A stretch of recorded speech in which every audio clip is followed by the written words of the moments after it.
Nasreddin and the smell of soup. One day, Nasreddin was very hungry. He walked through the market where a chef was cooking a big pot of soup. Mmm. Mmm. The smell was wonderful.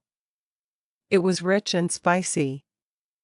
Nasreddin stood by the pot, closed his eyes, and took a big, deep breath. "Ah," he said, smiling. The smell filled his belly with happy feelings. The chef saw him. "Hey! You are enjoying the smell of my soup." "Yes," said Nasreddin. "It smells like heaven." "Then you must pay for it," said the chef, holding out his hand. "You enjoyed the smell. That has a price." Nasreddin was surprised, but then he had a clever idea. "Pay?"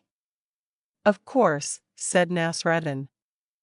He reached into his pocket and took out 2 coins. He held them up high for everyone in the market to see. Clink! Clink! He hit the 2 coins together next to the chef's ear. The sound was loud and clear. "What was that for?" asked the confused chef. "That," said Nasreddin with a smile, "is the sound of my coins paying for the smell of your soup. We are fair and square." The people in the market heard this and laughed and laughed. The chef's face turned a little red, and then he laughed too. "You are right, Nasreddin. That is fair payment. Here, have a real bowl of soup for your cleverness." And so, Nasreddin got to taste the delicious soup after all. The end.